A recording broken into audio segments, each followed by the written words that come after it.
சிவாய நம திருச்சிற்றம்பலம். நமது சிவ அன்பே சிவம் சேனலில் பயணம் செய்யும் அனைத்து அடியாருக்கும் இனியரோ வணக்கம். இன்றைய சிறப்பு விருந்தினராக வந்திருக்கும் எத்திராஜ் ஐயா அவர்களை வருக வருகென்று வரவேற்கிறேன். ஐயா ஸ்டார்ட் பண்ணிக்கோ. வாழ்க இசைப்புடன், வாழ்க நலமுடன். அனைவருக்கும் இனிய அகம்கணிந்த வணக்கமும் வாழ்த்துக்களும் நன்றிகளும். முந்தி தவம் இருந்து 300 நாள் சுமந்து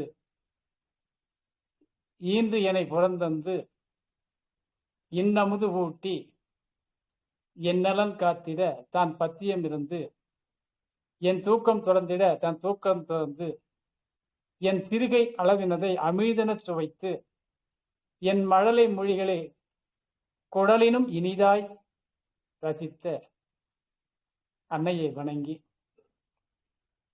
அன்னை வயிறு அடையும் முன்னே 60 நாள் என்னை அடைகாத்து இந்த அவையத்து முன்னே முந்தி இருக்க அனைத்தும் செய்திட்ட தந்தையை வணங்கி,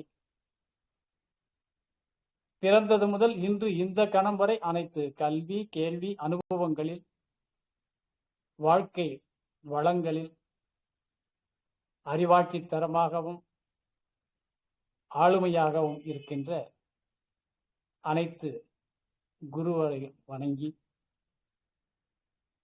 அதிகாலை விழித்தது முதல் இரவு படுக்கும் வரை அனைத்து வாழ்க்கை வளங்களில் இணைந்துள்ள உலக சமுதாயத்தை வணங்கி,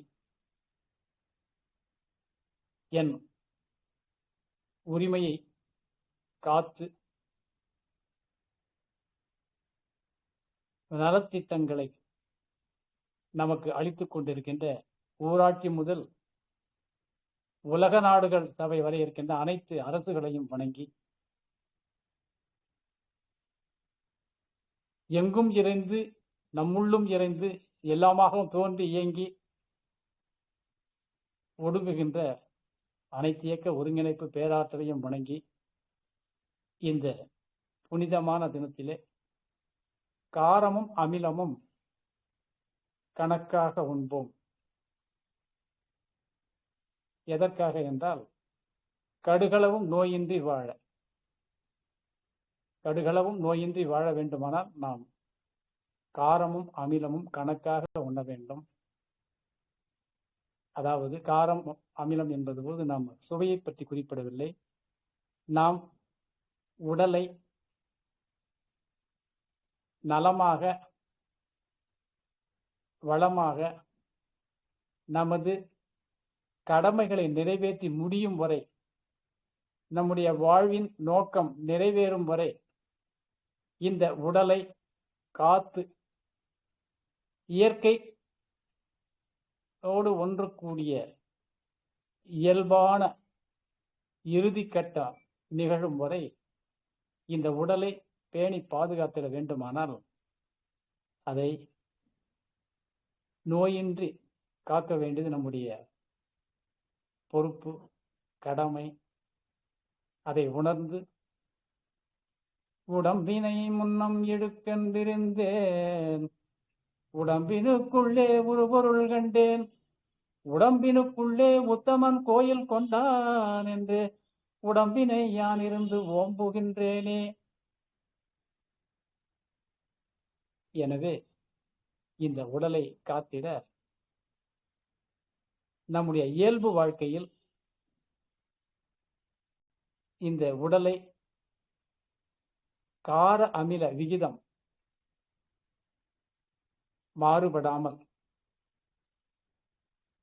காத்திடும் எளிய ரகசியங்களை அறிந்து பின்பற்றுவோம். நம்முடைய உடலின் தன்மையானது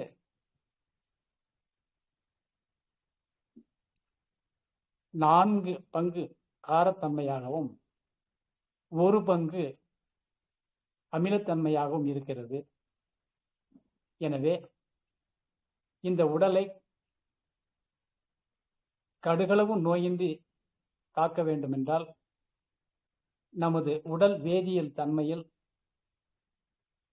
அதனுடைய இயல்பு நிலையை மாறாமல், அந்த இயல்பு நிலை என்பது 4 பங்கு காரத்தன்மை, 1 பங்கு அமிலத்தன்மை. காக்க வேண்டியது நோயை அண்டாமல் உடலை காக்கும் எளிய வழி. எப்படி அதை பராமரிப்பது என்று பார்க்கும் பொழுது, நாம் உடலாலும் மனதாலும் உடலினுடைய மனதினுடைய காரத்தன்மையை பராமரிக்க வேண்டும், அமிலத்தன்மையை பராமரிக்க வேண்டும். அந்த விகிதாச்சாரம் மாறாமல் பாதுகாக்கும் பொழுது உடம்புக்கு நோய் வரக்கூடிய வாய்ப்புகள் குறையும். சில சூழல்களில் அந்த விகிதம் மாறும்போது மீண்டும் உடம்பு இயல்பு நிலைக்கு திரும்புவதற்கு எளிதாக இருக்கும். மருத்துவ சிகிச்சை அவசியம் இல்லாமலே எளிய உணவை மாற்றத்தின் மூலமாகவே, நம்முடைய மன இயல்புகளை மாற்றி அமைப்பதன் மூலமாகவே நம்மால் அந்த அமிலகார விகிதத்தை நம்மால் மாறாமல் தக்க வைக்கக்கூடிய ஆற்றல் நமக்கு இருக்கிறது. அதை உணர்ந்து நாம நம்முடைய வாழ்க்கையில அமிலத்தன்மையை, காரத்தன்மையை பராமரிப்போம்.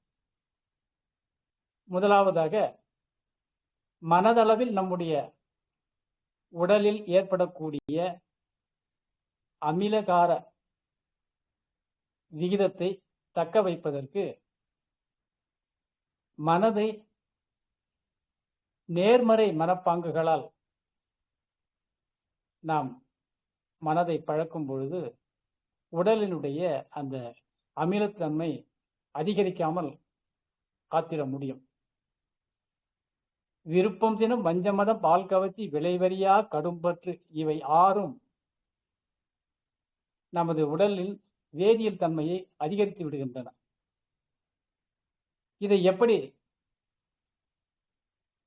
நாம் உணர முடியும் என்று சொன்னால், வழக்கமாக சில நோய்களுக்கு நாம மருத்துவரை நாடும் பொழுது எல்லா சோதனைகளையும் செய்து முடித்த பிறகு எல்லாம் சரியாக இருக்கின்றன, நீங்க கடவுளை வேண்டிங்கன்னு சொல்லுவாங்க. இல்லைன்னா ஒரு சைக்கியாட்ரிஸ்ட் பாருங்க, மனத்தத்துவ நிபுணரை பாருங்கன்னுவாங்க. அதிலிருந்து நமக்கு என்ன தெரிகிறது என்றால், நம்முடைய இந்த தீராத சில நோய்களுக்கு உடலினுடைய அமிலத்தன்மை மனதளவில் அந்த விகிதம் கூடியிருப்பதை நம்மால் உணர முடியும். அதாவது 4க்கு 1 என்கின்ற விகிதம் மாறி 1க்கு கூடுதலாக இருக்கும் பொழுது அதை எப்படி நாம தெரிந்து கொள்ள முடியும் என்றால், இவ்போல எந்த மருத்துவ சிகிச்சைக்கும் கட்டுப்படாத ஒரு நிலையில நமக்கு சில உடல் உபாதைகள், நோய்கள் இருக்கும்போது நம்ம தெரிந்து கொள்ளலாம். எப்படி தெரிந்து கொள்வது? அளவிலா விருப்பம் கடும்பற்று இரண்டும் அல்லல் தரும் கொன்பு நோய் உண்டு செய்யும். மிகை மோகம் தாது வளமழிவு நீரிழிவு கண்ணோய் செய்யும். வஞ்சம் உளவழிவும் உடல் வலிவும் போக்கி மார்பு நோய் பலவும் கூட்டும். மிகை மோகம் தாது வளமழிவு நீரிழிவு கண்ணோய் செய்யும். இப்ப இந்தந்த நோய்கள் இந்தந்த மனப்பாங்குகளால் வருகிறது என்பதை நாம் உணர்ந்து கொள்ளும் பொழுது அதை எப்படி நாம மேலாண்மை செய்வது என்றால், நம்முடைய வாழ்க்கை முறைகளை, நாம் வாழ்கின்ற சூழல்களை ஏற்று பொறுத்து அதோட தக அமையும் பொழுது, இசைவாக நம்முடைய வாழ்க்கையை வாழும் பொழுது நம்மால் அந்த காரத்தன்மையை அதிகரித்து அமிலத்தன்மை அந்த 1 பங்குக்குள்ள கட்டுக்குள் வைக்கக்கூடியது இயல்பாக நடக்கும்.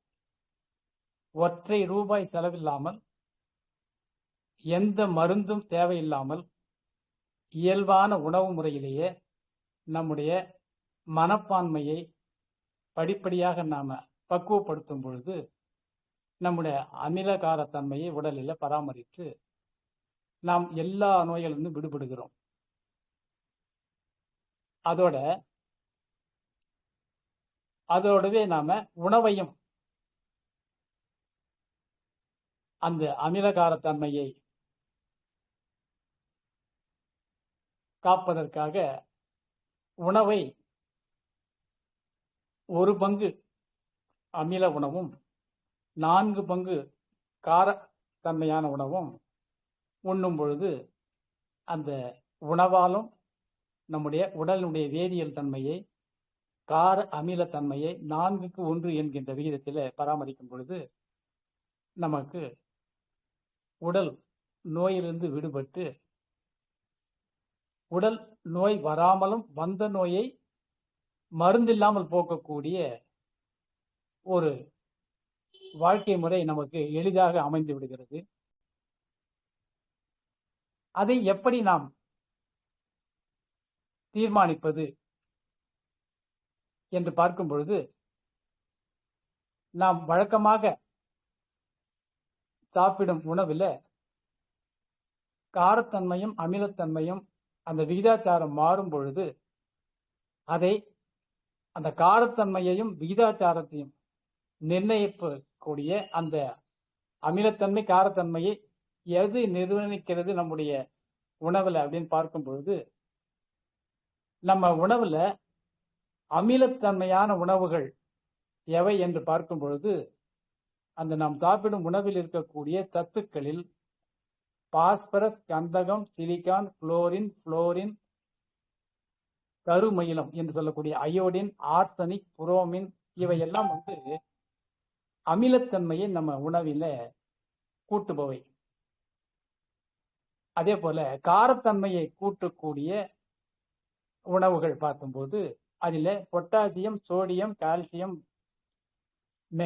மெக்னீசியம், இரும்பு, மாங்கனீசு, அலுமினியம், செம்பு, லித்தியம் போன்றவை.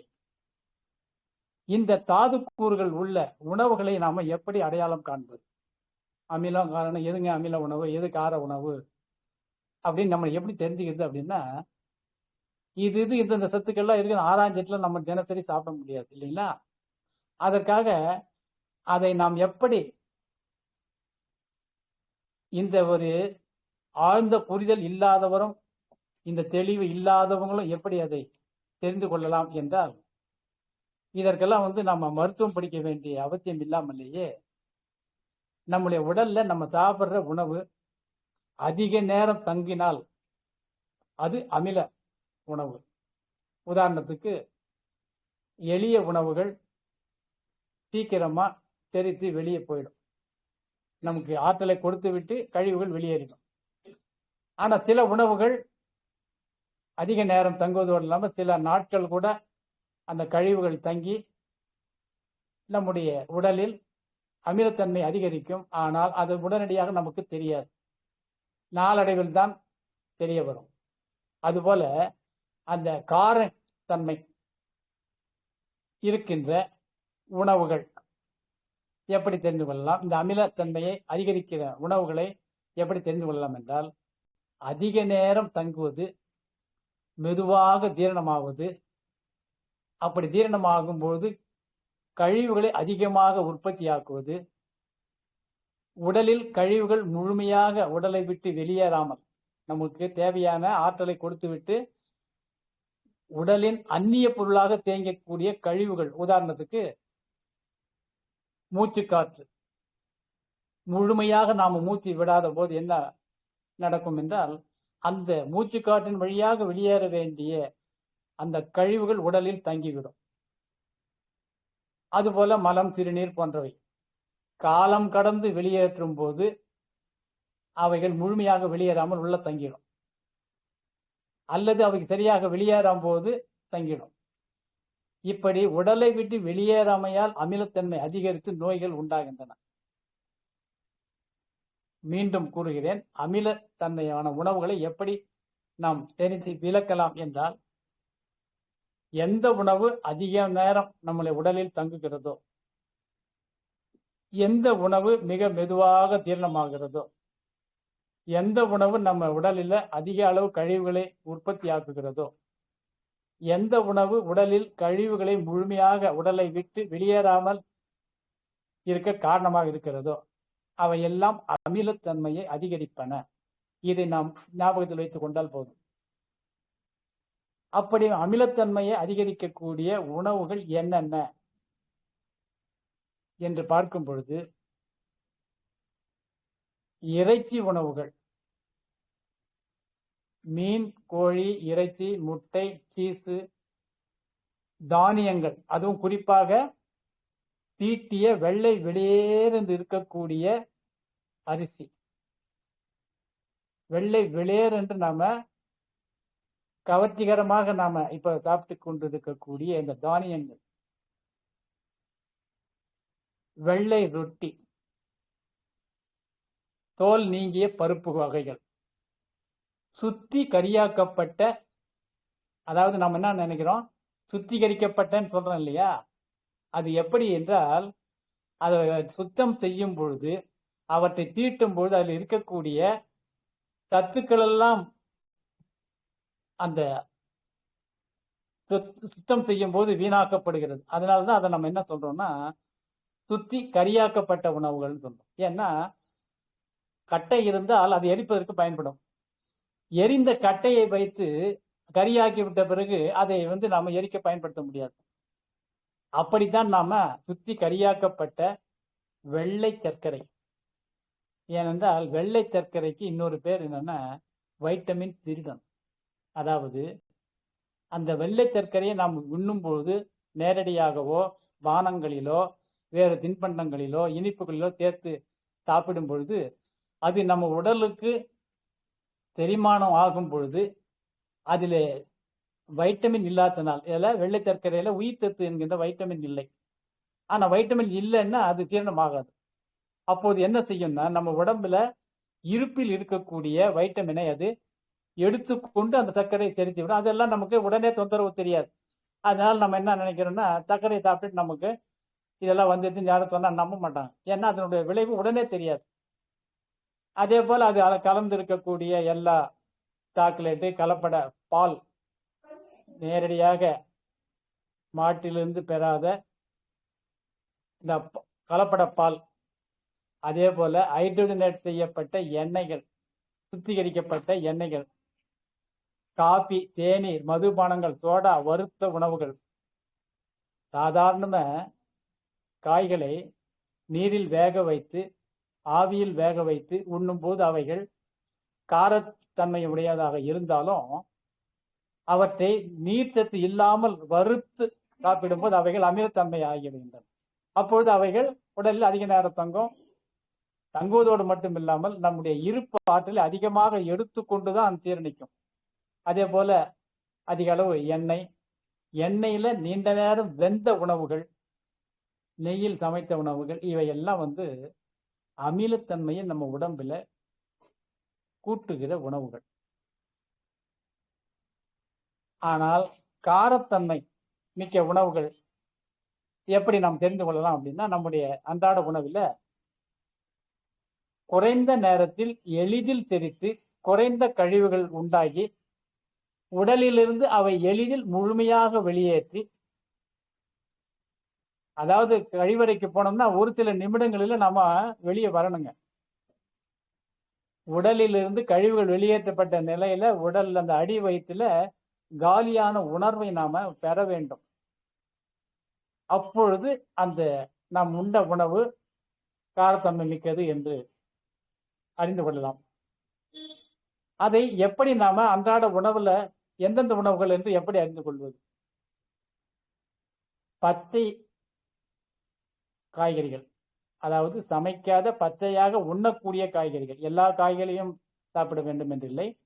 எது நாம பழக்கமா இருக்கிறதோ, எது நமக்கு விரும்பி உண்ணக்கூடியதாக இருக்கிறதோ அந்த மாதிரியான பச்சை இலை காய்கறிகள். பீர்க்கங்காய், புடலங்காய், முள்ளங்கி, சுரைக்காய், கேரட், பீட்ரூட், சௌச்சௌ, வள்ளிக்கிழங்கு, முட்டைக்கோசு, வெள்ளரி, வெங்காயம், முளைக்க வைத்த பச்சை பட்டாணி, உருளைக்கிழங்கு. இதே உருளைக்கிழங்கை முன்னர் குறிப்பிட்ட அந்த அமிலத்தன்மை ஆக்குவது என்னவென்றால் உருளைக்கிழங்கை வறுத்து, அதாவது நேரடியாக வேக வைக்காமல் நேராக வறுத்து செய்யும் போது அது அமிலத்தன்மை ஆகிவிடும்.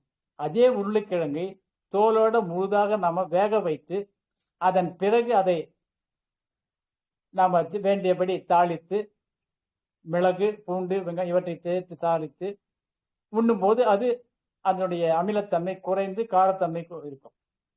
அதே போல இந்த பூசணிக்காய், வெண்டைக்காய், தக்காளி இவற்றை எல்லாம் இந்த காய் இப்ப மேல குறிப்பிட்ட எல்லா காய்களையும் நீரில் அல்லது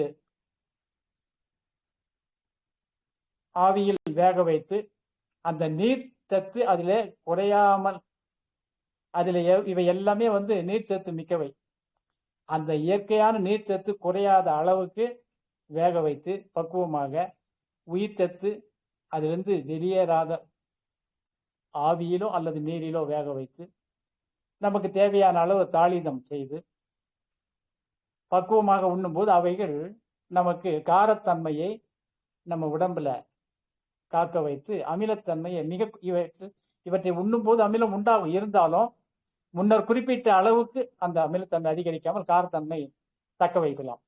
அதுபோல பெரும்பாலான பழங்கள், குறிப்பாக பப்பாளி பழம், வாழைப்பழங்கள், நீரில் ஊற வைத்த உலர்ந்த திராட்சை, பேரிச்சம்பழம், அத்திப்பழம், அது போன்ற நீரில் ஊற வைத்த உலர்ந்த பழங்கள், உலர்ந்த ஒரு 5-6 மணி நேரம் குறைந்தபட்சம் ஊற வைத்து அந்த தண்ணீரோடு அவற்றை உண்ணலாம்.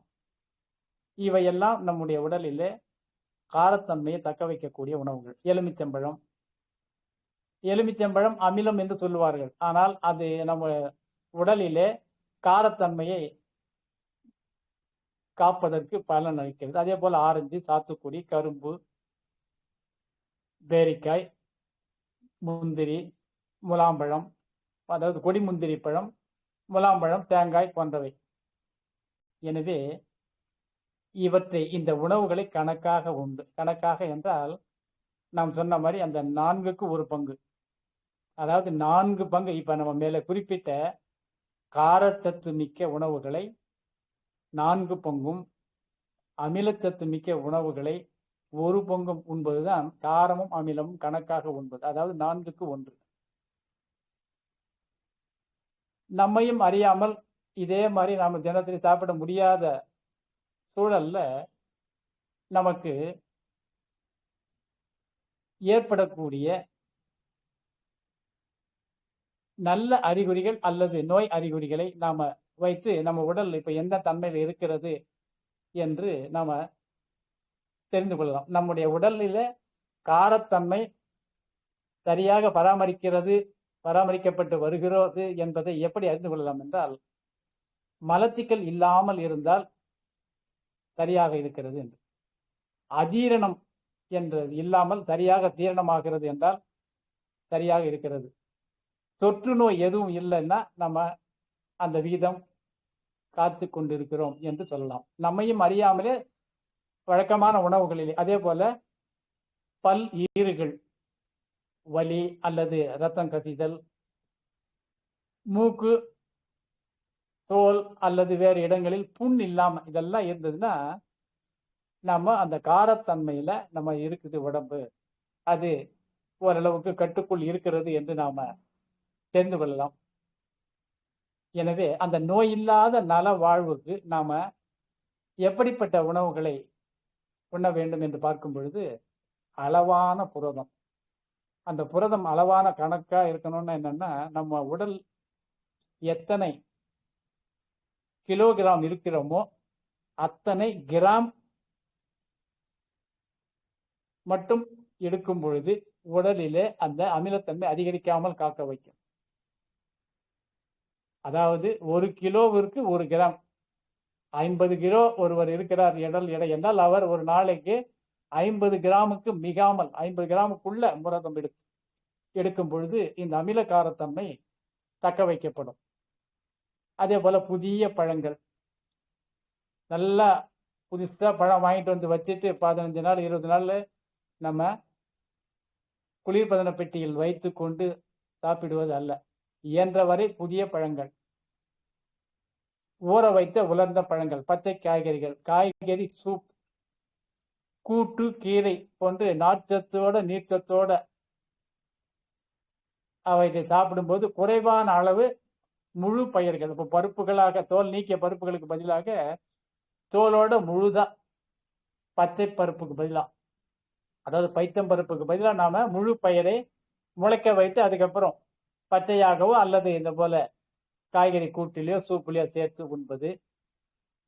பசித்தால் மட்டுமே உண்பது என்பது உடலிலே காரத்தன்மையை நாம பராமரிக்கக்கூடிய எளிய வழி. இதே உணவுகளை பதிக்காமல் உண்டால் இவைகள் நமக்கு அமிலத்தன்மையை கூட்டும். இதுதான் நம்ம நுட்பமாக கவனித்துக் கொள்ள வேண்டிய ஒரு ரகசியம். அப்படி பதித்தாலும் சாப்பிடும் பொழுது உணவுல 5/4 பங்கு மட்டுமே அந்த காரத்தன்மையையும், 1 பங்கு மட்டுமே அமிலத்தன்மை உணவுகளையும். அந்த அமிலத்தன்மை அப்படின்னு பார்க்கும் பொழுது இந்த எண்ணெய் வித்துக்கள் அவற்றையும், அதிலையும் சத்து வீணாகாமல் ஆவியில் அல்லது தண்ணீரில் சமைத்த காய்கறிகள், முடிந்தால் எண்ணெயை சேர்ப்பதற்கு பதிலாக எண்ணெய் வித்துக்களை முழுமையாக, உதாரணத்திற்கு சில உணவுகளுக்கு இந்த வேர்க்கடலையை லேசாக வறுத்து அதையே அப்படியே அரைத்து சேர்ப்பார்கள். அந்த உணவு நல்ல சுவையாக இருக்கும். அந்த மாதிரி உணவுகளுக்கு தாளிதம் அவசியப்படாது. சில உணவுகளுக்கு அந்த மாதிரி செய்கிறார்கள்.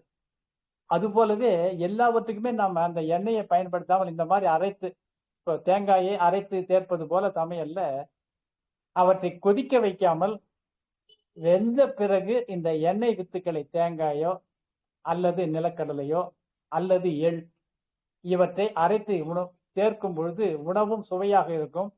அந்த உணவில அமிலத்தன்மை கூடாமல் இருக்கும். நம்முடைய உடல் நலன் பாதுகாக்கப்படும்.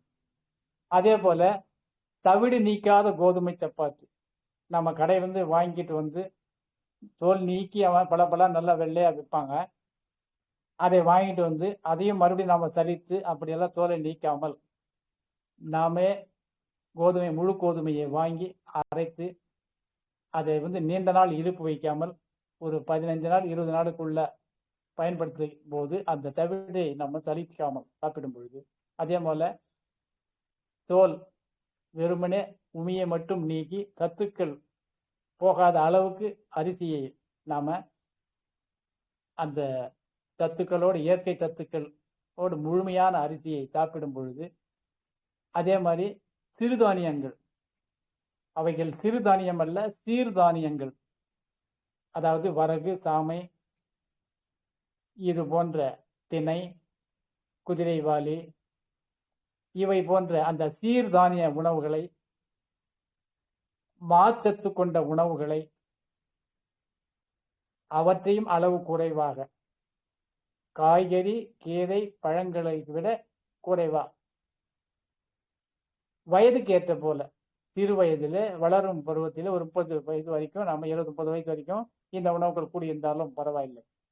ஆனால் 30-40 வயதுக்கு மேலாக இவற்றை இந்த அளவு மிகாமல் 5க்கு 1 பங்கு மட்டுமே என்று நாம் உண்ணும் பொழுது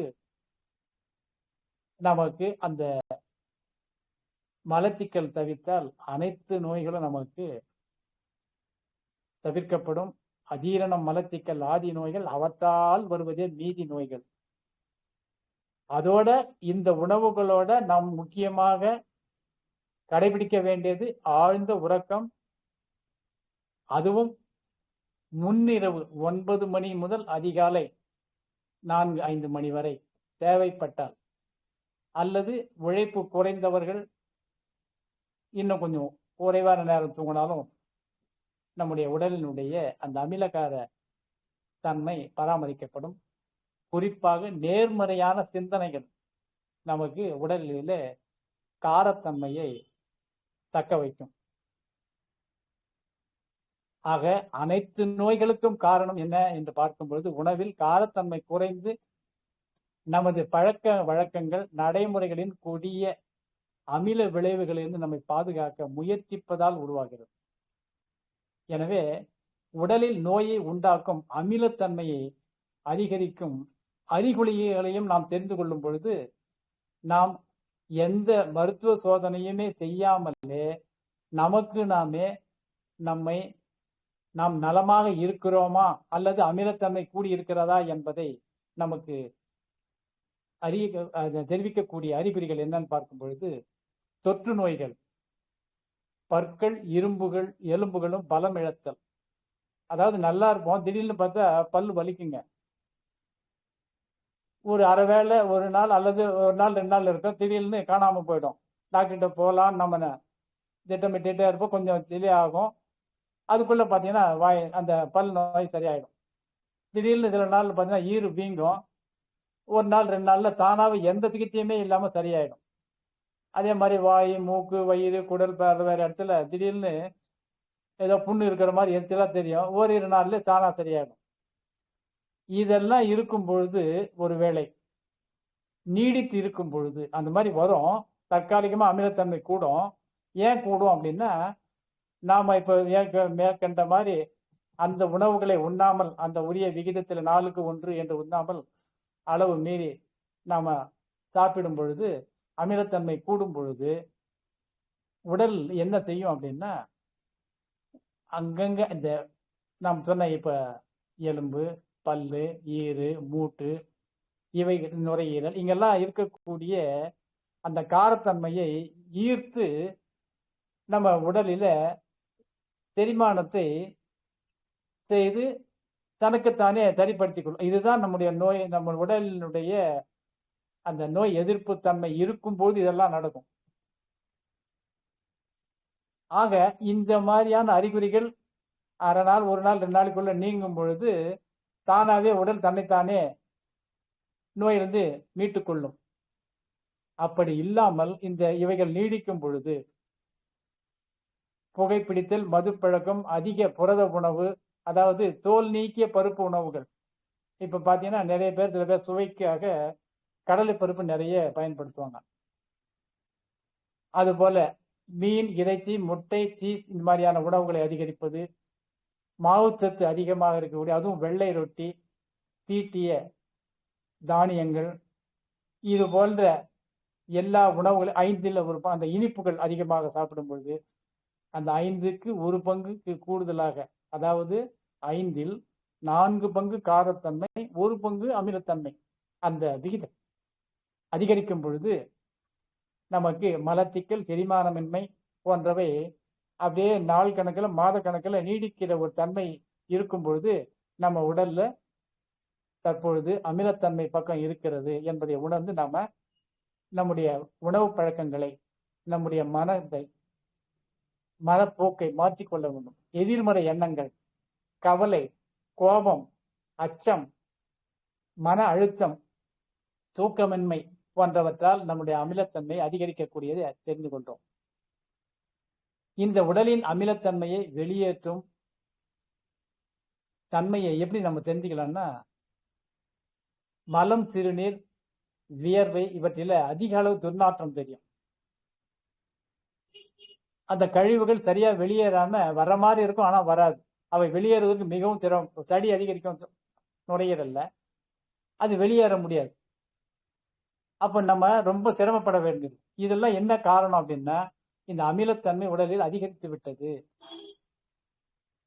இப்ப நுரையீரல்ல நம்ம எப்படி இந்த ஆஸ்மா அல்லது மூச்சு திணறல், சளி அதிகமாகிறது, இதெல்லாம் ஏன் உண்டாகிறது அப்படின்னு பார்த்தோம்னா, இந்த நுரையீரல் பழுதுற காரணம் என்னன்னா, உடலில் மொத்த கழிவுகளில் 3ல் 1 பங்கு நுரையீரல் வழியா தாங்க வெளியேறுது.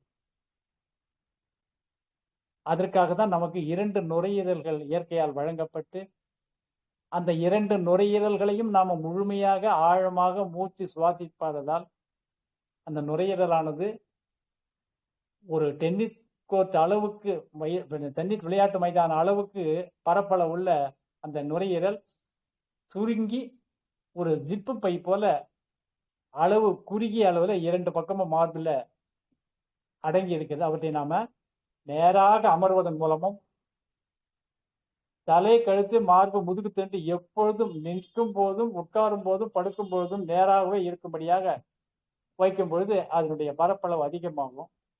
இன்னும் ஆழ்ந்த மூச்சு இழுத்து விடும்போது இன்னும் அதனுடைய பரப்பளவு அதிகமாகும். அதாவது பக்கவாட்டிலும் மேல் கீழாகவும் இந்த குறுக்கு வாட்டத்திலும் அல்லது நெடுக்கு வாட்டத்திலும் மூளை விட்ட இந்த மாதிரி எல்லா திசைகளிலும் அதனுடைய விரிவு ஏற்பட்டு நமக்கு தேவையான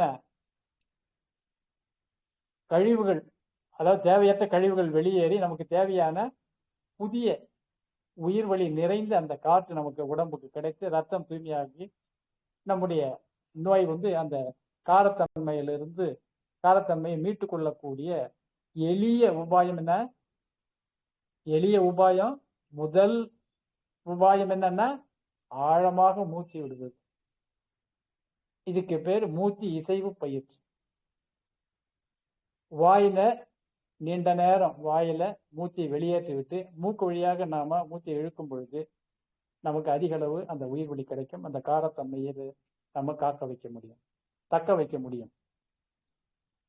ஏனென்றால் இது தவிர மிக எளிய வழி என்ன வேணா வேற எதுவுமே கிடையாது. இதுக்கு அடுத்ததுதான் மற்றது எல்லாமே. இந்த எளிய வழியை விட்டு விட்டு நாம் என்ன பண்றோம்? அந்த கழிவுகளை உணவில் தேக்கி வைத்துக் கொண்டு நாம மருந்துக்கு அடிமையாகி உணவை மருந்து போல் உண்பதை தவிர்த்து மருந்துகளையே உணவு போல் உண்ணக்கூடிய நிலைக்கு தள்ளப்பட்டு விடுகிறோம். அதிலிருந்து நாம மீளும் போது நமக்கு இந்த உரிய மனப்பான்மையை, நேர்மறை மனப்பான்மையை வளர்த்துக் கொள்வது, காரத்தத்து மிக்க உணவுகளை உண்பதன் மூலம் எளிய வகையில் நாம எல்லா நோய்களிலிருந்து விடுபடுகிறோம். எனவே அதிகமாக நாம உட்கொள்ளக்கூடிய மாவுச்சத்து, சர்க்கரை, கொழுப்பு, புரதம் ஆகியவற்றை செரிப்பதால் நம்ம உடம்புல அமிலத்தன்மை அதிகரிக்குது. அந்த மாதிரி உணவுகளை உணவில் அதிகமாக இருந்தால் உணவு ஜீரணமாகி அதன் விளைவாக உருவாகும் அந்த கார்பானிக் அமிலத்தை வாயு உருவில் நீக்க, வாயு உருன்னா கேஸ் ஃபார்ம்ல. இப்ப நம்ம அறையில ஒரு அசுத்தம் இருக்குன்னா ஒரு வாயு அருவில், அதான் கேஸ் மாதிரி இருந்ததுன்னா கதவு திறந்துட்டா வெளியே போயிடும். அதே ஒரு திரவமா இருந்தா தரையில இருக்கும், அதை தள்ளி விடணும். அதுவே ஒரு திடமா அந்த தரையில அழுத்தமா பிடித்து கொண்டிருக்கிற அழுக்கா இருந்தா ரொம்ப சிரமப்பட்டு வெளியேற்றும். இதே தாங்க உடல்ல நம்ம நடக்கிறது. என்ன?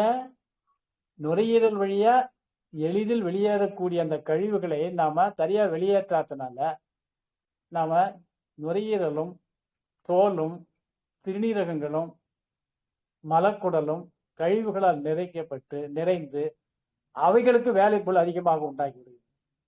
எனவே அந்த நுரையீரலை காக்க வேண்டும் என்று சொன்னால் அந்த அவசர கால அந்த மூச்சு திணறல், சளி தொந்தரவு இவையெல்லாம் அதிகரிக்கும் போது மிக எளிதில் விடுபடுறதுக்கு என்ன வழி? தீட்டப்பட்ட மாவு பண்டங்களை, ஸ்டார்ச், அந்த வெள்ளை வெளியேறென்று சாப்பிடக்கூடிய அந்த அரிசி உணவுகள், மற்ற மாவு பண்டங்கள், இனிப்புகள், தோல் நீக்கிய பருப்புகள் இவற்றை எல்லாம் குறைக்கும் பொழுது அந்த நுரையீரலுக்கு வேலை குறைந்து உடனடியாக நாம் அந்த அபாயத்திலிருந்து நாம விலகிக் கொள்கிறோம், மீள்கிறோம். அதே போல ரத்தம் தூய்மை கெடுவதற்கும் என்ன காரணம் பார்த்தா, நம்முடைய உடல்ல மொத்த கழிவுல 2 பங்கு கழிவுகள் திட உருவுல சிறுநீரகம், தோல் மற்றும் மலக்குடல் மூலம் வெளியேற்றப்படுது. எனவே குளிர்பதன அறைகளில் இருத்தலும் நம்முடைய ரத்தம் தூய்மை கெடுவதற்கு அதிகமான காரணம். ஏனென்றால் புதிய உயிர்காற்று இல்லாமையால் நம்ம உடல்ல மலச்சிக்கல் போன்றவற்றில் ரத்தத்துல அதிகமான கழிவுகள் தங்கி விடுகிறது. அதேதான் சிறுநீரகங்கள். இதே போல பல காரணங்கள்ல இப்ப இந்த மாதிரி ஈறுவலி, பல்வலி, மூட்டு வலி, தசை வலி, தோள்பட்டை வலி, இடுப்பு வலி, முதுகு வலி, வயிற்று வலி, தோல் நோய், நீரிழிவு, புற்றுநோய் இவை எல்லாமே அமிலங்கள் நம்ம உடல்ல வெளியேறவில்லை என்பதை காட்டுகின்றன. எனவே முடிந்தவரை குறைந்த காரங்களால் நம்முடைய உடல் பாதுகாக்கிறது. அது அதனால முடியல அப்படின்னு அதனுடைய எல்லை மீறும் பொழுது நமக்கு நாட்பட்ட நோய்களாக நம்ம உடலில் தங்கி நம்ம உடலை சிதைக்கின்றன. எனவே அந்த காரத்தன்மை பொருட்களை நம்முடைய உடலில் சேர்ப்பதற்கு எளிய வழி நம்முடைய மனப்பாங்குகளை நாம மாற்றிக்கொண்டு கார அமிலத்தன்மைகளை அந்த 4:1 என்கின்ற விகிதத்திலிருந்து மாறாமல் பாதுகாக்க நாம பழுத்த பழங்கள் மற்றும் புதிய பச்சை காய்கறிகள் அல்லது தண்ணீரில் ஆவியில் வேக வைத்த நீர்ச்சத்து நார்ச்சத்து குறையாத காய்கறிகள், கீரைகள், சூப்புகள் இவற்றை உண்பதன் மூலம் நம்முடைய உடல்ல காரத்தன்மையை நம்ம தக்க வைக்கிறோம். நாம எந்த அளவுக்கு நம்ம உணவுல இந்த காரத்தன்மையை உண்ணுகிறோம் என்பதை நாம ஒரு எளிய அந்த தன்மைகள், அதாவது அந்த உணவில் இருக்கக்கூடிய கார அமில தன்மைகளை பார்க்கும் பொழுது எவ்வளவு இருக்கிறது, எந்த உணவில் எந்த அளவு இருக்கிறது என்பதை நாம் தெரிந்து கொள்வதன் மூலமாக நாம நம்முடைய உடலை நோயுறாமல்னா அந்த அமில காரத்தன்மையை மாறுபாடு இல்லா உண்டி மருத்து உண்ணின் ஊறுபாடு இல்லை உயிர். இந்த கருத்தை நம்ம திருக்குறள்ல விளக்கம் சொல்லியிருப்பாங்க. இப்ப நாம் இந்த அடிப்படையில் நாம் அந்த விளக்கத்தை பார்க்கும் பொழுது என்ன மாறுபாடு என்ன சொல்லுவாங்கன்னா, இயற்கை நிலை தெரியாமல் அவற்றை மிகவும் கெடுக்காமல் பச்சையா உண்பதோ அல்லது இந்த ஆவியில வேக வைத்து உண்பதோ, இந்த மாதிரி விளக்கங்கள்லாம் நமக்கு கொடுத்ததே கிடையாது. பழக்கம் ஏதோ ஒரு மேலோட்டமா சொல்லியிருப்பாங்க. ஆனால் இந்த மாறுபாடு இல்லா உணவு என்பது என்ன? அமில காரத்தன்மை மாறுபடாத அளவுக்கு உணவை உண்ணும் பொழுது நாம ஊறுபாடு இல்லை உயிர். ஊறுபாடுன்னா நோய்க்கு உடலுக்கு நோய் என்ற ஊறுபாடு உண்டாகாது. ஆகவே நாம இந்த உடலிலே நோயின்றி வாழவும் மருந்தின்றி நோய் தீரவும் நாம தெரிந்து கொள்ள வேண்டியது என்னவென்றால், உடலிலே நாம சாப்பிடுற உணவுல எந்த அளவுக்கு அமிலத்தன்மை காரத்தன்மை இருக்கிறது என்பதற்கு ஒரு உதாரணம் சொல்றேன். தீட்டிய வெள்ளை அரிசி சாதம் சோறு இருக்கிறது. அதே அல்லது கைக்குத்தல் அரிசி இயலாவிட்ட அந்த நாள்ல கைக்குத்தல் இல்லைன்னாலும் கூட அந்த மேல இருக்கிற அந்த சத்துக்கள் நீங்காத அளவுக்கு இப்போ அரிசிகள்லாம் கிடைக்குது. வெறும் தோல் மட்டும் நீக்கி அந்த சத்துக்கள் இருக்கக்கூடிய அரிசிகள். அந்த அரிசி உணவு உண்ணும் பொழுது அமிலத்தன்மை, ரெண்டுமே அமிலத்தன்மை தான். அரிசி என்றாலே அமிலம்தான். ஆனா அந்த அமிலமும் நமக்கு உடலுக்கு தேவைப்படுகிறது எவ்வளவு? ஒரு பங்கு. அந்த அமிலமும் மேல இருக்கிற அந்த சத்தோடு சேர்த்து சாப்பிடும் பொழுது அது ஜீரணமாகும் போது நம்முடைய உடலில குறைந்த அமிலத்தன்மையை உருவாக்கும். அதே வெள்ளை அரிசியை, வெள்ளை வெளியேறிந்து இருக்கக்கூடிய அரிசியை பயன்படுத்தும் போது நம்ம உடல்ல கழிவுகளை அதிகமாக்கும்.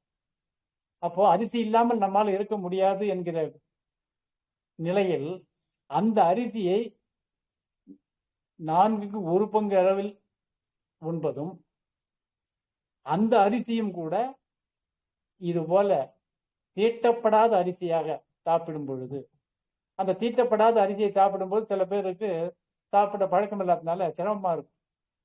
அப்படி சிரமமா இருக்கிற பட்சத்துல அதை சோறு வடிவில் இல்லாமல் வேறு வகையில புட்டு, கொழுக்கட்டை, அது போல புட்டு இது மாதிரி உருவில் அவற்றை சாப்பிடும் பொழுது அவைகள் சாப்பிடுவதற்கு சற்று எளிதாக இருக்கும், சுவையாகவும் இருக்கும். தேங்காய் திருவல், இயற்கையான நாட்டு சர்க்கரை அவற்றை சேர்த்து நாம உண்ணும் பொழுது நமக்கு தேவையான அமில காரச்சத்து தக்க வைக்கலாம்.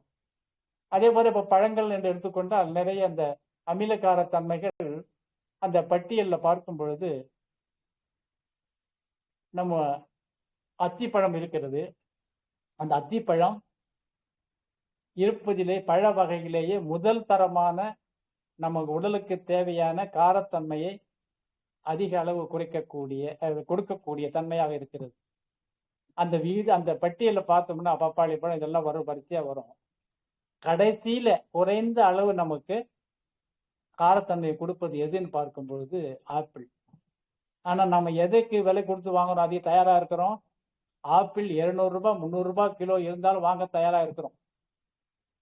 எது சத்து குறைந்த அந்த ஆப்பிளை நாம வாங்க தயாரா இருக்கணும். அதே சத்து அதிகமா இருக்கக்கூடிய அத்திப்பழம், பப்பாளி பழம் இவற்றை நாம விலை அதிகமா இருக்கிறது என்ற காரணம் காட்டி அதை சரியாக வாங்குவதில்லை.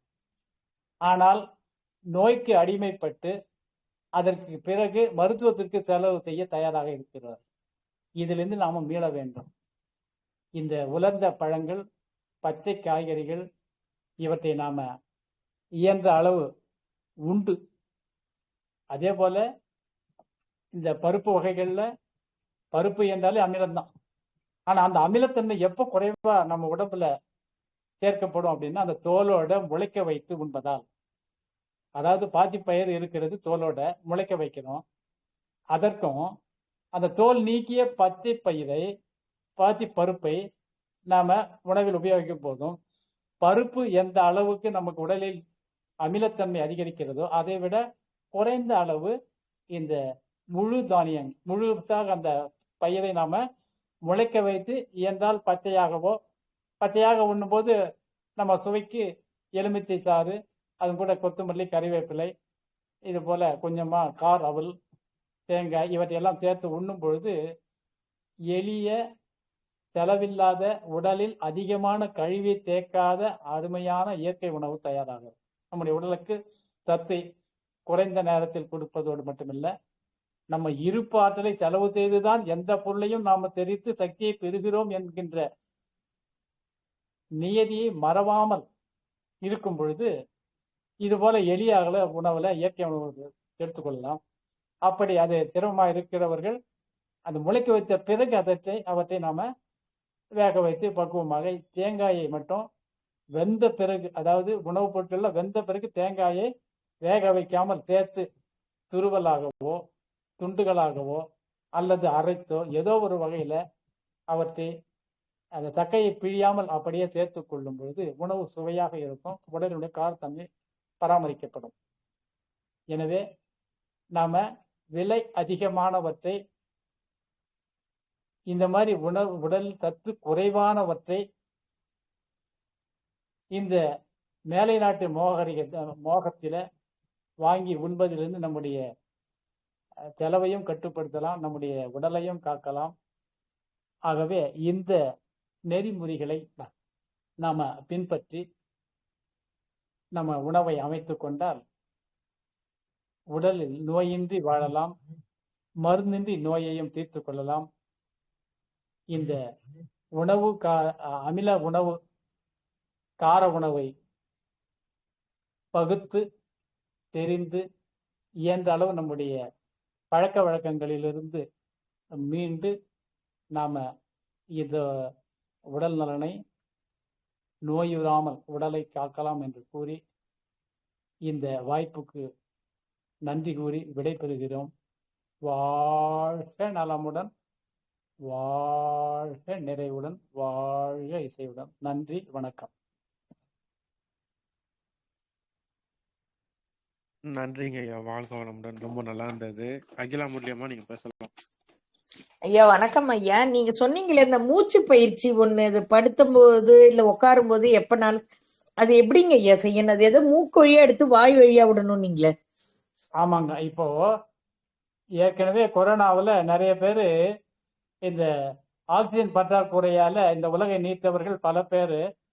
அதுக்கு எளிய வழி என்னன்னா, இப்பவும் அந்த கொரோனாவை பற்றிய செய்திகள் ஒரு இரண்டு வந்து கொண்டிருக்கின்றன. அதை பற்றி நாம எதையும் பெரிதாக எடுத்துக்கொள்ள வேண்டாம். இயல்பாகவே நாம வழக்கமா சாதாரணமா பார்த்தோம்னா எல்லாருக்குமே இந்த நுரையீரல் தொந்தரவு இருப்பவர்கள் இப்பொழுது வருகின்ற இந்த பனிக்காலத்திலே கடுமையாக இருக்கும். அதுவும் அதிகாலையில் தான் அதனுடைய தாக்கம் அதிகமா இருக்கும். அந்த மாதிரி நேரத்துல நேரா உட்காரணுங்க. தலை கழுத்து மார்பு நேரா இருக்கணும். ஆனா அதே சமயத்துல உடல் தளர்வா இருக்கணும், விரைப்பா வச்சுக்கூடாது. நேரா உட்காரணும். வாயில மூச்சை வெளியேற்ற வேண்டும். மூக்கில் சாதாரணமா நம்ம இயல்பான மூச்சு ஏழு நடக்கணும், மூச்சில் நடக்கும். மூக்கில் வெளியேறும் பொழுது குறைந்த அளவு காற்று வெளியேறும். வாயில வெளியே விடும்போது நம்மால நீண்ட நேரம் நாம முயற்சிப்பதால நீண்ட நேரம் வெளியே விடும்போது அங்க நுரையீரல் காலியாக்கப்பட்டு கழிவுகள் அதிக அளவு வெளியேறி நம்ம மூக்குனால மூச்சை இழுக்கணும், வாயினால மூச்சை இழுக்கக்கூடாதுங்க.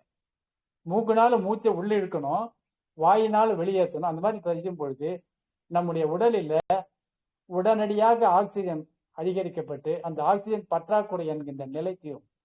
நமக்கு ஏன் மூச்சு திணறுது அப்படின்னா அந்த ஆக்சிஜன் பற்றாக்குறையினால தாங்க. அதுக்கு என்ன காரணம்னா மூச்சு நம்ம ஆழ்ந்து இழுக்க முடியறதில்லை. அந்த ஆழ்ந்து முடிக்க முடியறதில்லை ஏன்னா அங்க சளிகள் தங்கி ஏன் சளி தங்கி இருக்குன்னா அது அது வாயு உருவுல இருக்கும் பொழுதே, அது காற்று வடிவத்தில் இருக்கும் பொழுதே அதை நாம ஒழுங்கா வெளியேற்றல. ஏன் வெளியேற்றல? ஆழ்ந்து சுவாசிக்காததுனால மூடிய அறையில எப்பவுமே 24 மணி நேரமும் இந்த மின்சார விசிறியை பயன்படுத்துவதாலும் இந்த குளிர்பதன வசதியை பயன்படுத்துவதாலும் நமக்கு தேவையான இயற்கையான ஆக்சிஜன் பற்றாக்குறை ஏற்பட்டுள்ளது. அதிலிருந்து மீளுவதற்கு வயிறு காலியா இருக்கும் பொழுது காலையில எழுந்த உடனே மதிய உணவுக்கு முன்னாடி இரவு உணவுக்கு முன்னாடி வயிறு காலியா இருக்கும் பொழுது ஆழ்ந்து வாய் வழியா முதல்ல மூச்சை வெளியேற்றிடணும், மூக்கு வழியா மூச்சை எழுதணும். அவ்வளவுதாங்க.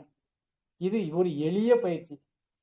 அதோட கையை தொப்புள் மேல 2 உள்ளங்கைகளை தொப்புள் மேல வைத்துக்கொண்டு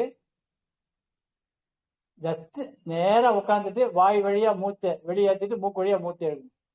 அதே மாதிரி ஒரு கை தொப்புள் மேல, ஒரு கை காது மேல, அடுத்த கை இது போல மாற்றி மாற்றி நேரா வச்சுட்டு இந்த மாதிரி ஒவ்வொரு நிலையிலும் நாம கைகளை வைத்து அந்த வாயினால் மூச்சை வெளியேற்றி மூக்கினால் இழுக்கும் பொழுது எளிய முறையில கழிவுகள் வெளியேறுவதோடு புதியதாக உயிர்காற்று நிரம்பிய காற்று நமக்கு கிடைச்சிட்டாலே உடனடியாக நம்முடைய உடலினுடைய கார அமிலத்தன்மை மீட்கப்பட்டு நுரையீரல் எமர்ஜென்சி, அதாவது எப்படியாப்பட்ட ஒரு ஆபத்திலையும் கூட இந்த மாதிரியான ஒரு எளிய பயிற்சியை நம்ம அதுல இருந்து மீள்கிறோம். வாழ்க நலம். எத்தனை தடவைங்க ஐயா அதை செய்யணும்? ஒவ்வொன்றும் 4 தடவை செய்யணுமா? இப்ப நீங்க 2-3 ட்ரிப் செஞ்சு காமிச்சீங்க இல்லையா? அது 4 தடவை செய்யணுமா, 6 தடவை செய்யணுமா? ஒவ்வொரு பொசிஷன்லயும் வழக்கமா நம்முடைய எல்லா பயிற்சிகளுமே 3 முறை 5 முறை என்பது வழக்கமா எல்லா இதுலயுமே பார்க்கலாம். நம்ம என்ன 3, 5 எது குறிக்குதுன்னா 3 என்பது நம்ம அந்த ஆகாயம், காற்று, வெப்ப ஆற்றலை தக்க வைப்பது. 5 முறை அப்படின்னும் போது அதோட கூட தண்ணீர், மண் ஆக ஏன்னா இந்த பஞ்சபூதத்தால் தான் இந்த உடம்பு ஆகி இருக்கிறதுனால அந்த பஞ்சபூத தன்மைகளை தன்மயமாக்குவதற்கு நீங்க கோயில் சுத்தினா பாத்தீங்கன்னா 9 சுத்து சுத்துவாங்க, அல்ல 5 சுத்து சுத்துவாங்க, குறைந்தபட்சம் 3 அல்லது 5ன்னுவாங்க. இது எல்லாமே பார்த்தோம்னா இந்த 5 அடிப்படையில இயங்குவது ஏனென்றால் இந்த உலகத்தில் எந்த பொருளை எடுத்தாலும் எல்லாம் இந்த 5 ஆற்றல்கள் தான். 5 ஆற்றல் என்பது நிலம்நீர் நெருப்பு காற்று ஆகாயம். ஆக திடீர்னு நமக்கு தேவை இல்லை அப்படின்னா சும்மா ஒரு 5 முறை, அந்த 5 முறை என்பது அந்த வாயில நிதானமா மூச்சு. அவசர டைம் இல்லைன்ட்டு அவசரமா செய்தா பிரயோஜனம் கிடையாது. நிதானமா அது ஒவ்வொருத்தருக்கும் அளவு மாறுபடுங்க. வயது, அவங்க உடல்ல தேங்கி இருக்கிற சளியை பொறுத்து, அதை பொறுத்து, அவங்க இருக்கிற மனநிலையை பொறுத்து 5 முறை எவ்வளவு நீளம். எல்லாரும் ஒரே நேரம் பொருந்தாது. எல்லாரும் இந்த ஸ்டாண்டர்டே கிடையாது. நம்முடைய இயற்கை வாழ்வியல்ல மற்ற மருத்துவ முறைகள் போல ஸ்டாண்டர்டா இவ்வளவுதான் கிடையாது. அவரவர்கள் அது தனிப்பயிற்சி பிறவிகள் எல்லாமே, இந்த உணவாக இருந்தாலும் இந்த பயிற்சியாக இருந்தாலும் 5 முறை என்பது குறைந்தபட்சம். அதே மாதிரி சாதாரணமா நேரா உட்கார்ந்துட்டு பண்றது 5 முறை. அதன் பிறகு நாம 2 உள்ளங்கைகளை தொப்புள் மேல வைத்துக் கொண்டு மீண்டும் அதே பயிற்சி. அதுக்கப்புறம் ஒரு கை தொப்புள் மேல, ஒரு கை காதில். அந்த காதில் வைக்கும் போது இந்த கை நல்லா உடலோட ஒட்டி இருக்கும். அதே போல அடுத்த கை, அதே போல 2 கையும் சேர்த்து காதையும் தொடணும், நல்ல மார்பையும் தொட்டிருக்கணும். அதே போல 2 காதுகள் மூடி, கைகள் நல்லா விரிந்த நிலை, மார்பு விரிந்த நிலையில, கைகளை மேல தூக்கி பின்னால முதுகை தொட்டு, அதே மாதிரி கீழே கையை திருப்பி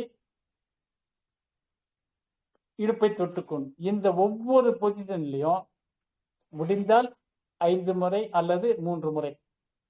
இது மாதிரி செய்யும் பொழுது உடனடியாக அந்த நுரையீரல் நலன் மீட்கப்பட்டு அந்த மூச்சு திணறல், ஆஸ்மா, எல்லா நுரையீரல் சம்பந்தமான எல்லா நோய்களுக்கும் நம்ம விடுதலை கிடைக்கும்.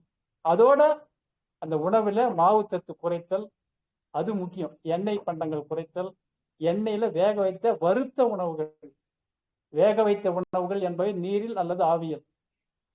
சுவைக்கு வேண்டுமானால் நாங்கள் தேங்காய் அவற்றை அதை வேக வைக்காமல் அரைத்து சேர்த்து இறக்கின பிறகு, உணவுப் பொருளை இறக்கின பிறகு தேங்காய் மட்டும் அந்த சூடு செய்யும் பொழுது அதனுடைய இயக்கத்தன்மை கெட்டு அதுதான் கொழுப்பு. கொழுப்பு நாம தவறாக பொருளை பயன்படுத்தி விட்டு தேங்காய் கொழுப்புன்னு தேங்காய் மேல பழி போடுறோம். பழி ஒரு இடம், பாவம் ஒரு இடம்.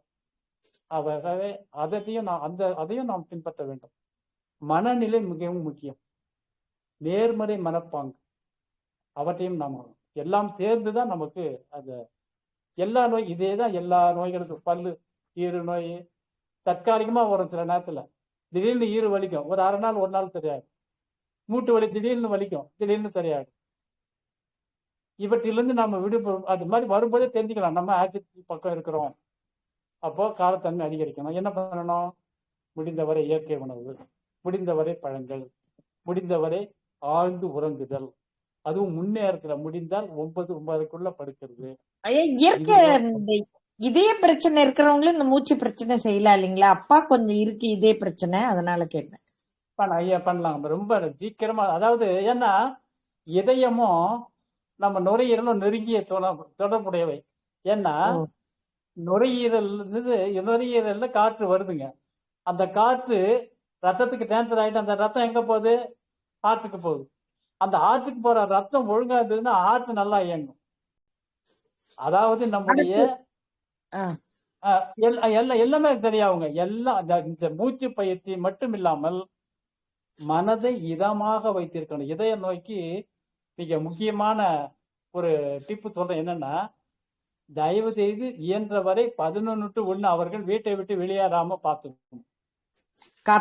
வீட்டுல இருந்தா ஆமா, அதே மாதிரி வீட்டுல இருக்கும் போதும் அந்த 11 to 1 அவர்கள் யாரிடமும் விவாதத்தில் ஈடுபடாமல் இருக்க வேண்டும்.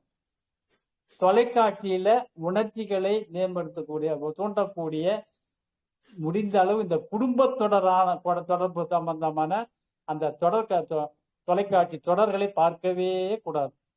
அலுவலகத்தில் வேலை செய்பவர்கள் இயன்றால் அவர்கள் அதிகாரிகளாக, மேலாளராக இருக்கும்போது தன்னுடைய பணியாளர்களை கூப்பிட்டு எந்த விவாதத்திலும் ஈடுபடக்கூடாது.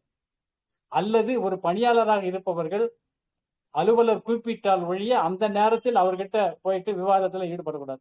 இது மாதிரியான அந்த 11 to 1 இதயத்தை காக்க வேண்டிய இதமான நேரம். அந்த நேரத்துல தண்ணி கொஞ்சம் சாப்பிட்றது, குடிக்கிறது, சாப்பிட்றது தான் கரெக்ட். ஏன்னா சொட்டா சாப்பிட்றதுக்கு பேர் சாப்பிடுறது. அதை சாப்பிட்டா அது கேட்டீங்கன்னா தண்ணி போய் எப்படி சாப்பிடுறதுன்னு ஒரு சந்தேகம் வந்துடும்.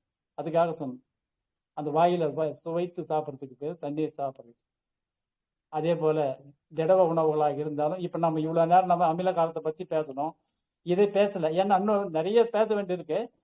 இந்த உணவுகளையும் கூட நாம அரைத்து மெதுவாக விழுங்கு நீரில் கலந்து, நாம உமிழ்நீர்னு சொல்றோம், அது விழுங்கு நீர். அது பேரு உமிழ்நீர் அல்ல, விழுங்கு நீர். உமிழ்நீர்னா வெளியே முழியுது. உமிழ்நீர் என்பது நம்முடைய உயிர் நீர், அது விழுங்கு நீர் இருக்கணும். அது போல அதையும் பின்பற்றி எதை உண்டாலும் அதோட கலந்து துவைத்து அனுப்பும் பொழுது இதயம் மட்டுமல்ல எல்லா உறுப்புகளும் பாதுகாக்கப்படும். முக்கியமாக இந்த பயிற்சி எல்லா நோய்க்குமே எல்லாத்துக்கும் அடிப்படை. ஏன்னா சுலபா நமக்கு தெரியும், காற்று பூ அப்படின்னா போயிடும், தண்ணீர் கொஞ்சம் கஷ்டப்பட்டு தள்ளணும், திட கழிவு இன்னும் கொஞ்சம் கஷ்டப்பட்டு தள்ளணும்.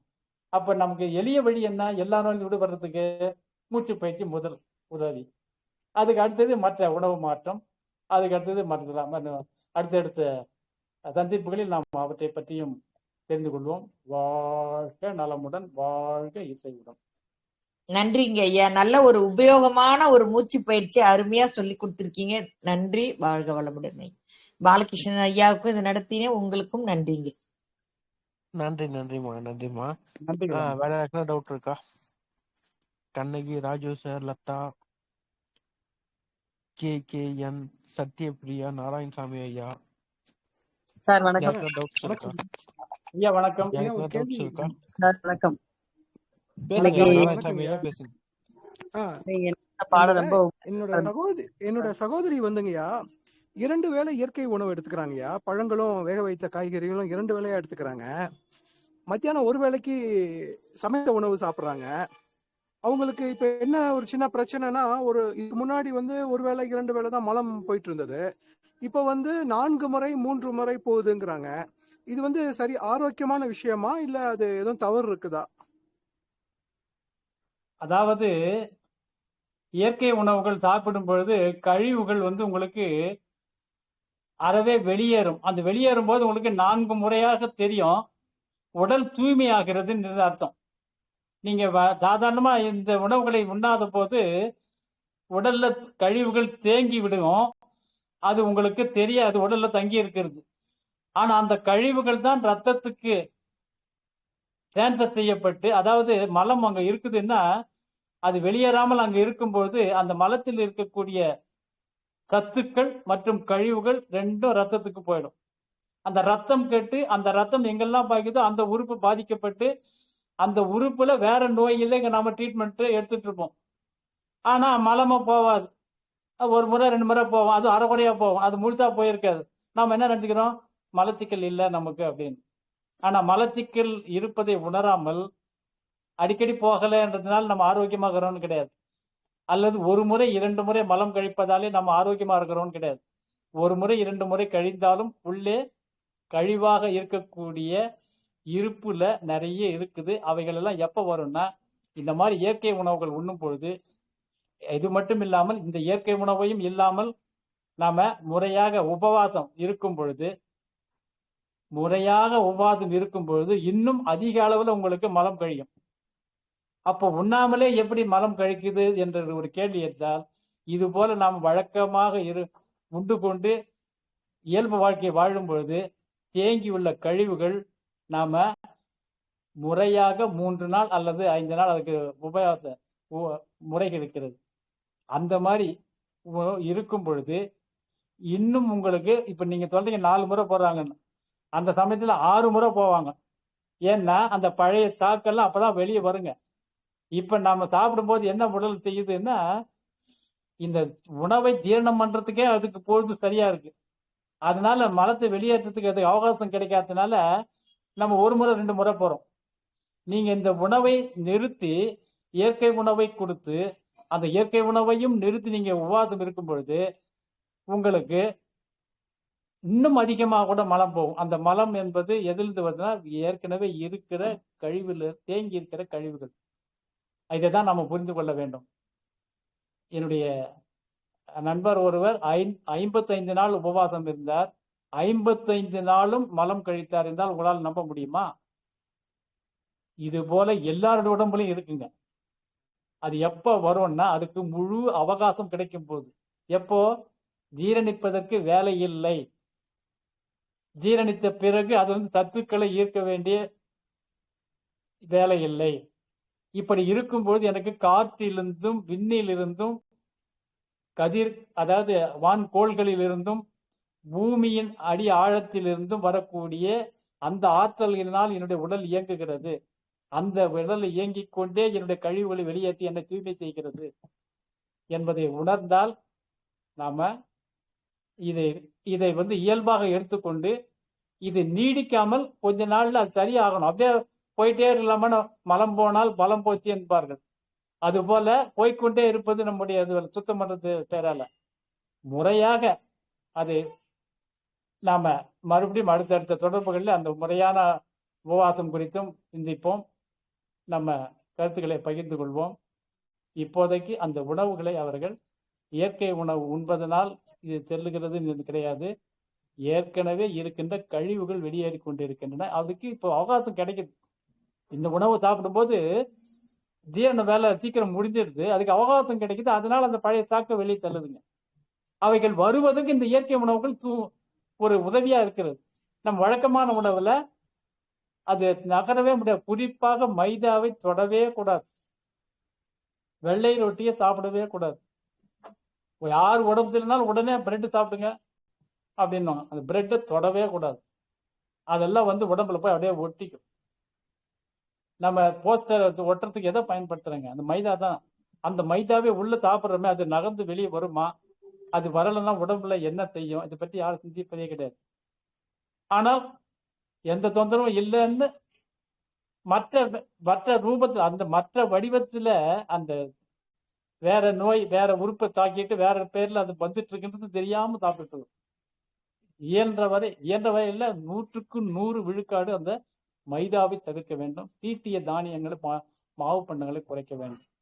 வாழ்க்கை நலமுடன், வாழ்க்கை இசைநலம். நன்றிகள் ஐயா. ஐயா புரிஞ்சுக்கிட்டேங்கய்யா, ரொம்ப நன்றிங்கய்யா. ஐயா இன்னொரு கேள்வி எனக்கு இருக்கு, கேட்கலாமா? சொல்லுங்க சொல்லுங்க சொல்லுங்க. ஓகே.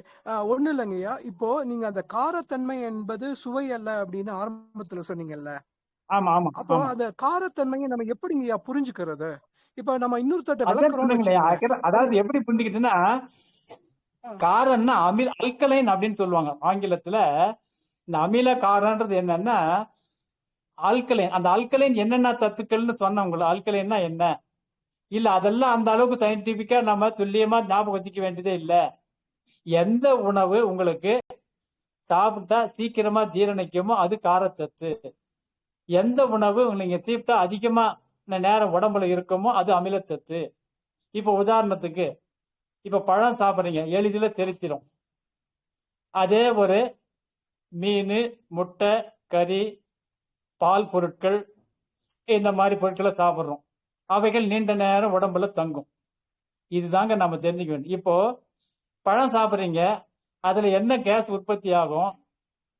அதே இறைச்சி உணவு சாப்பிட்றீங்க, என்ன கேஸ் உற்பத்தி ஆகும்னு பாருங்க. இதுதான் நமக்கு தெரிஞ்சு கொள்ள வேண்டியது. இப்போ நம்ம எதை சாப்பிட்டா நமக்கு உடல் மந்தமா இருக்கும்? இப்போ ஒரு பழம் சாப்பிடுங்க, உடனே நீங்க எந்த வேலைன்னா செய்யலாம், உடல் சுறுசுறுப்பா இருக்கும். அதே ஒரு இறைச்சி உணவு சாப்பிட்டுட்டு உடனே உங்களால அந்த அளவுக்கு சுறுசுறுப்பா இயங்க முடியாது. அதே போல நம்ம பருப்பு உணவுகள், தானிய உணவுகள் அதிகமாக எடுத்துக்கும் போது உங்களுக்கு மந்தமா இருக்கும். அதே நீங்க இயற்கை உணவுகள், பச்சை காய்கறிகள் அல்லது காய்கறிகள்லயே கூட நீங்க சூப்பா வேக வைத்தே கூட அந்த மாதிரி சாப்பிடும்போது உங்களுக்கு பாடி வெயிட்டா இருக்கும், லைட்டா இருக்கும், காற்றுல பறக்கிற மாதிரியே இருக்கும். இதை வைத்து கொண்டே நீ அமில காரத்தை எப்படி தெரிஞ்சுக்கலாம்னா இவ்வளவுதாங்க. நம்ம இருப்பு ஆற்றல். ஒரு உணவை சாப்பிட்றீங்கன்னா அந்த உணவு ஜீரணமாகும் போது உங்களுக்கு எந்த புறத்துல எந்த இதுவும் தெரியக்கூடாது. அதே நீங்க மற்ற உணவுகளை சாதாரணமா பழங்கள், காய்கள், பச்சை காய்கறிகள், பசுங்கலவைகள் அல்லது காய்கறி சூப்பு அல்லது காய்கறி கூட்டு இந்த மாதிரி சாப்பிடும் போது உங்களுடைய உடல் எப்படி இருக்கு கவனிச்சு, நம்ம பாடி லாங்குவேஜை கவனிக்கணுங்க. நம்ம ஏதோ சாப்பிட்டு போயிட்டே இருக்கிறோம், அதை பற்றியும் கவலைப்படுறதே கிடையாது. இது போல நம்ம உண்ணும் போது நாம இருக்கக்கூடிய மனநிலையும் அங்கே முக்கியம். அந்த உணவை நன்றி உணர்வோட சாப்பிட்டீங்கன்னா, அளவா சாப்பிட்டோம்னா, ரசித்து சுவைத்து சாப்பிட்டோம்னா, விழுங்கு நீரில் 2 கலந்து இதுக்கு மேல வாயில வச்சுட்டு அரைத்தால் சுவை இருக்காது என்ற அளவுக்கு முழுமையாக அனுபவித்து சாப்பிட்டா நீங்க அந்த அமிலத்தன்மை உணவை கூட காரத்தன்மையின் பக்கமே இருக்கக்கூடிய அளவுக்கு அந்த நமக்கு வெகு ஒன்றுமே இல்லைங்க. நீங்க குடிக்கிற தண்ணிய, உங்க தண்ணியில அமிலத்தன்மை இருக்குன்னு நீங்க அந்த காரத்தன்மை உருவாக்குறதுக்கு எளிய வழி இருக்கு, ஒன்றுமே இல்லை. அந்த ஒரு டம்ளர்ல தண்ணியை வச்சுட்டு தூக்கி அப்படியே கீழே ஒரு டம்ளர் ஊத்துறீங்க, டீ ஆத்துற மாதிரி. மறுபடியும் நான் சொல்றது வெறும் சாதாரண தண்ணீரை, வெந்நீர் இல்லை, ஒரு தண்ணீரையே சூடு ஆற்றுவது போல நீங்க மாற்றி மாற்றி செய்யும் போது அந்த தண்ணி காரத்தன்மை ஆகிடும். நீங்க முதல்ல தண்ணிய டெஸ்ட் பண்ணி பாருங்க, டிடிஎஸ். இந்த மாதிரி செய்துட்டு நீங்க டிடிஎஸ் பாருங்க, கண்டிப்பாக குறைஞ்சிடும். அதே மாதிரி நம்ம உமிழ்நீர்ல எந்த உணவை கலந்தீங்கனாலும் அது அல்கலைன் ஆயிடும். நீங்க அப்படியே விழுங்கிட்டு அந்த உணவு நீங்க விழுங்கின பிறகு அந்த உணவை டெஸ்ட் பண்ணி பாருங்க, ஏதாச்சும் வழி இருந்தா. வழி இருந்தா டெஸ்ட் பண்ணீங்கன்னா நன்றாக உமிழ்நீரில் அரைத்து விழுங்கி டெஸ்ட் பண்ணி பாருங்க, காரத்தன்மை வித்தியாசம். அந்த உமிழ்நீர்ல அவ்வளோ இருக்கு. அதுக்கு பேர் தான் விழுங்கு நீர், அது உயிர் நீர். நம்ம அதை உமிழ் நீர் அப்படின்னு அதை கேவலமா அதை பேசிட்டு இருக்கோம். அது தவறா அழைத்து கொண்டு இருக்கிறோம். அதுபோல எந்த உணவையும் நீங்க நம்ம உடம்புல ஒரு உணவு ஜீரணிக்குதுன்னா ரொம்ப நேரம் இல்லாம இருந்து சீக்கிரமா ஜீரணம் பண்ணிட்டு நமக்கு ஆற்றலை கொடுத்துட்டு வெளியேறிட்டா, அப்படி வெளியேறும் போது கூட சிரமம் இல்லாமல் வெளியேறுகிறதா, அறவே வெளியேறுகிறதா, பாத்ரூம் போயிட்டு கழிவறையிலிருந்து 1-2 நிமிடத்துல வெளியே வர்றீங்களா, நீங்க உங்க உணவு சரியா இருக்கணும். முக்கல் முனகல் இல்லாமல் அது வந்த பிறகு போறோம் இல்லைங்களா, அதுவே அடிப்படையான தவறு.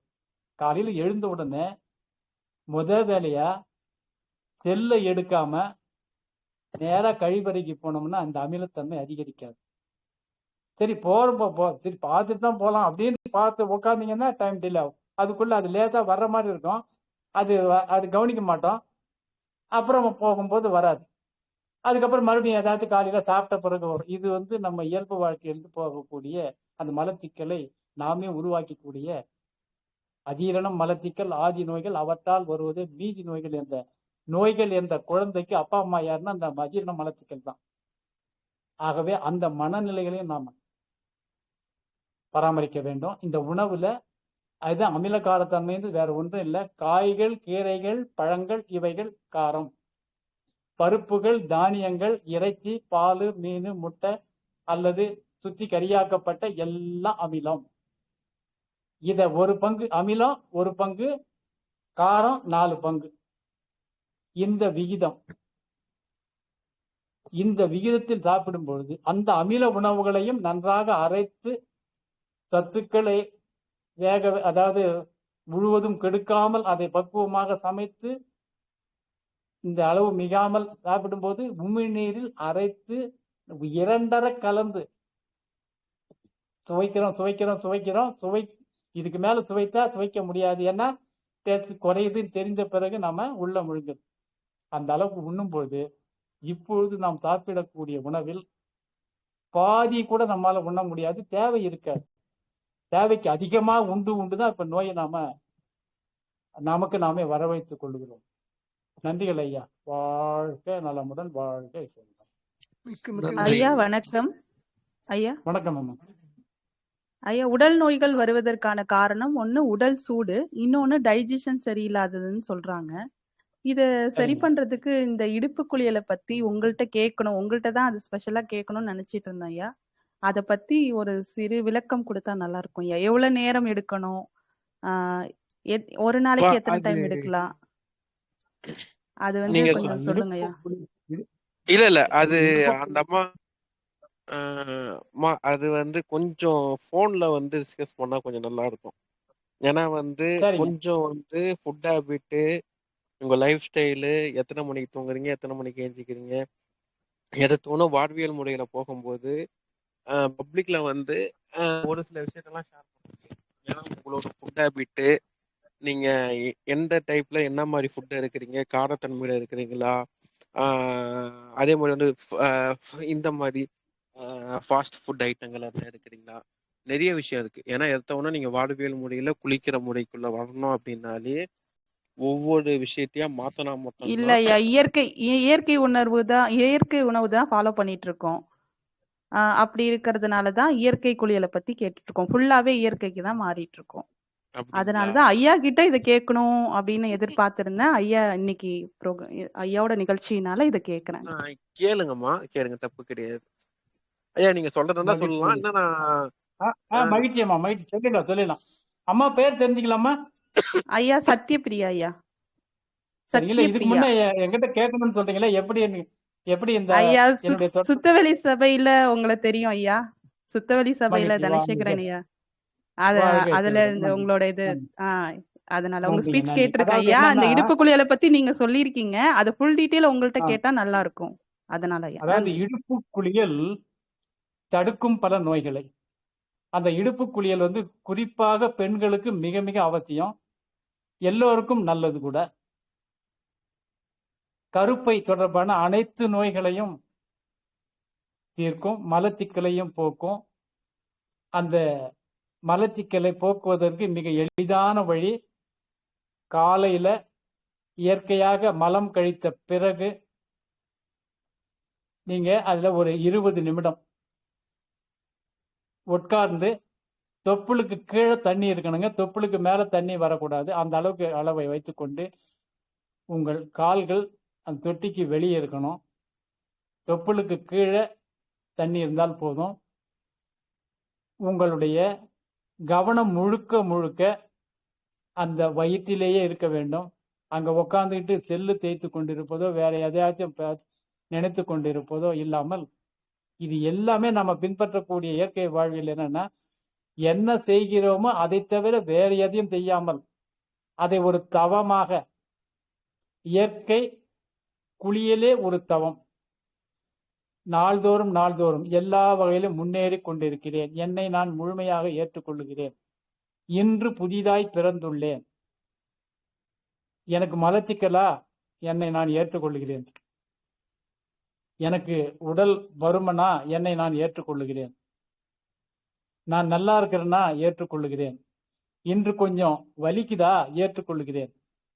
அதை நாம் ஏற்றுக்கொள்ளும் பொழுது அது நம்மிடம் தாக்கத்தை அதிக அளவு காட்டாமல் அதை ஏற்று பொறுத்து அதிலிருந்து மீளக்கூடிய மனோ வலிமை நமக்கு கொடுத்து, பாகலும் இனிக்கும் கசப்பை எதிர்பார்த்து துவைத்தார் என்பது போல இந்த வலிகளிலிருந்து எளிதில் நிவாரணம் பெறலாம். இந்த காலை வெறும் வயிற்றில், அதே போல மாலையில மாலை உணவுக்கு முன்னாடி இந்த 5 மணிக்கு மேல அந்த இடுப்பு குளியல் எடுக்கலாம். வயிறு காலியாக இருக்க வேண்டும். அது முக்கியமா தண்ணி வயிறு சாப்பிட்ட பிறகு எடுக்கக்கூடாது. முடிந்தால் காலையில குளிக்கிறதுக்கு முன்னாடி எடுத்துக்கிட்டீங்கன்னா, இயற்கையான மலம் கழித்த பிறகு மீண்டும் ஏதாச்சும் உள்ள இருந்ததுன்னா அதுவும் வெளியேறிடும் ஈஸியா. உங்களுடைய அடி வயிறு சுத்தமாக அதாவது குளிர பற்றி விட்டாலே எல்லா நோய்களுக்கும் மூல காரணமே என்னன்னா அந்த மூலாதார சூடு என்கின்ற அந்த சூடு. அது இதன் மூலம் எடுத்துக்கலாம், விடைபெறலாம். அதே போல இன்னொரு எளிய வழி என்னன்னா, இனிமா என்கின்ற குடல் குளியல். ஐயா குடல் குளியல் சப்ஜெக்ட் அப்படியே மாறுது. இது சாப்பிடுற டாபிக் போய் அப்படியே கருவி அதான் இல்ல, நீக்கம் அதுக்கு அடிஷனலா வேற ஒண்ணும் இல்ல. அந்த இடுப்பு குளியலோட ஏன்னா அடுத்த இல்ல இல்ல இப்போ ரெக்கார்டிங் நம்ம பண்ணிட்டு இருக்கறதுனால நன்றி அதனால நன்றி தான் நன்றி சொன்னேன். நன்றி. அதனால தான் நம்ம அவன்கிட்ட சொன்னேன். ஏன்னா சப்ஜெக்ட் அடுத்த வகுப்புல கூட நம்ம தொடரலாம். மறுபடியும் அடுத்த சப்ஜெக்ட்ல கூட நம்ம தொடரலாம். ஐயா நன்றி ஐயா. தேவையான எனக்கு நன்றி. இது கொடுத்திருக்கீங்க. நன்றி, ரொம்ப நன்றி. நன்றி. பாலகிருஷ்ணன் ஐயாவுக்கும் நன்றி. நன்றி. மன்னிக்கணும் வாழ்க இசையுடன், வாழ்க நிறைவுடன். இல்ல இல்ல நன்றிகள் அம்மா ஐயா. சத்தியப்படியாம மன்னிக்கணும். ஏன்னா உணவு முறைகள், ஃபுட்டு, சாப்பாடு, உருளைக்கிழங்கு, காய்கறி எல்லாம் சொல்றதுல வந்து நம்ம கருவி நீக்கத்தை சொன்னா ரெக்கார்டிங் பாக்குறவங்களுக்கு அந்த அளவுக்கு நல்லா இருக்குமான்னு கேட்டீங்கன்னா கண்டிப்பா நல்லா இருக்காரு. அதனாலதான் நான் குறுக்கல போனேன். தப்பா இருந்தா மன்னிச்சுக்கோங்கம்மா. ஏன்னா ஐயா நன்றிங்க ஐயா. ஏன்னா இந்த விஷயத்த நான் பப்ளிக்லயே சொல்லியிருந்தோம். ஏன்னா அது நான் தப்பா மீன் பண்ற மாதிரி ஆயிடும். ஐயா நன்றிங்க இல்ல ஐயா, ஐயா. ஐயா கிட்ட பேசுற சந்தர்ப்பம் எனக்கு கிடைக்காது. அவங்க நேரடியா நான் நினைச்சுக்கிட்டே இருந்தேன். அது அவங்களுடைய நிகழ்ச்சி நிக்குங்கிறதுனால டைரக்டா கேட்டேன் ஐயா. நீங்க ஒரு வாய்ப்பு கொடுத்தீங்க. நன்றி நன்றி. கண்டிப்பா கண்டிப்பா கண்டிப்பா கண்டிப்பா ரெக்கார்டிங் ஆஃப் பண்ணிக்கிறேன் ஐயா. நன்றிங்க ஐயா, நன்றி. ஏன்னா சப்ஜெக்ட் மாறதுனால ரெக்கார்டிங் ஆஃப் பண்ணிக்கிறேன். கண்டிப்பா கண்டிப்பா. அதோட